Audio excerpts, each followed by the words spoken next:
पैसा और पिता। Family story. परिवार ही बच्चों की प्रथम पाठशाला है, जहां उसके व्यक्तित्व का निर्माण होता है। परिवार के द्वारा दी गई शिक्षाएं जीवन आत्मसात होती रहती हैं। महापुरुषों की जीवनी इस बात की साक्षी है कि उनके व्यक्तित्व का निर्माण में परिवार की प्रमुख भूमिका रही है। आदिम समय में जब आज की तरह शिक्षण संस्थाएं नहीं थीं, तो परिवार ही शिक्षा की मुख्य संस्था थी। परिवार में ही बालक स्नेह, प्रेम, दया, सहानुभूति, त्याग, बलिदान, आज्ञा का पालन आदि का पाठ सीखता है। एक समय की बात है, एक छोटे से कस्बे में मगन नाम का आदमी रहता था। मगन अपने घर में बेटे और पत्नी के साथ रहता था। मगन गरीब था, इसलिए वह दिन रात अपने परिवार की जरूरतें पूरी करने में लगा रहता था। वह हर हाल में बेटे और पत्नी की खुशी चाहता था। मगन एक छोटी सी कंपनी में काम करता था, जहां उसकी आमदनी घर खर्चे जितनी हो जाती थी, लेकिन फिर भी मगन कंपनी वाला काम खत्म करके दूसरी जगह जाया करता था, ताकि कुछ और पैसे कमा सके। काम में व्यस्त होने से वह अपने परिवार को समय नहीं दे पाता था। मगन 24 में से 15 घंटे घर से बाहर काम से निकाल देता था। रात को देर से आता और सुबह जल्दी जाता था। इस तरह कुछ दिन बीतते गए।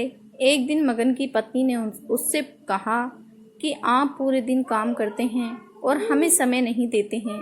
वैसे भी हमारा खर्चा आराम से निकल जाता है, तो आप इतनी मेहनत क्यों करते हो? हमारे पास जितना है उसी में हमें खुश रहना चाहिए। चलिए आज हम तीनों कहीं घूमने चलते हैं। तब मगन कहता है कि बस कुछ समय मुझे और मेहनत करने दो, फिर आराम ही आराम है। इस तरह मगन मेहनत करने में लगा रहता है। उसका बेटा भी उससे अक्सर कहता रहता था कि पापा, आप मेरे साथ खेलो बैठो और मुझसे बातें करो, लेकिन मगन हमेशा काम के लिए कहकर कभी उसे समय नहीं दे पाता था। ऐसे ही कुछ समय और बीता। अब मगन की किस्मत चमकी। मगन की नौकरी जिस कंपनी में थी, अब उसका मालिक मगन को मैनेजर बना देता है, क्योंकि मगन काफी समय से वहां काम कर रहा था और अब वह मालिक का विश्वास पात्र बन गया था। मैनेजर बनने के बाद मगन बहुत अमीर हो गया। उसकी आमदनी अच्छी खासी थी। अब वह कुछ भी खरीद सकता था। उसकी गिनती धनी लोगों में होने लगी। पत्नी और बेटा एक बार कोई चीज मांग लेते तो वह तुरंत हाजिर कर देता था। एक दिन बेटा और पत्नी दोनों मगन से बहुत ज्यादा जिद करते हैं कि वे तीनों समुद्र के किनारे घूमने चलें।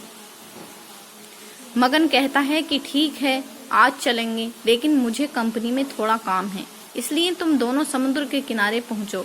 मैं सीधा कंपनी से काम खत्म करके पहुंचता हूं।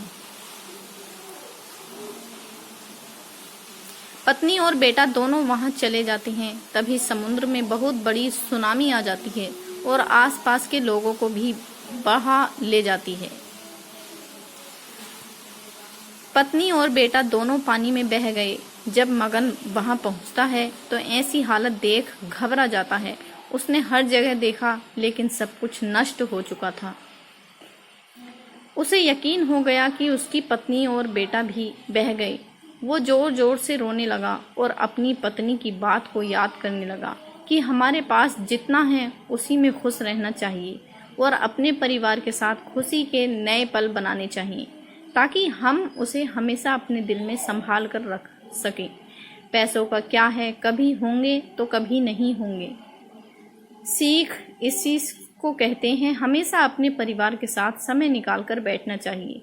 तो दोस्तों, आपको हमारी ये कहानी कैसी लगी? इसे लाइक और हमारे चैनल को सब्सक्राइब जरूर करना और ऐसी ही प्यारी कहानियाँ सुनने के लिए हमारे YouTube चैनल से जुड़ना। धन्यवाद।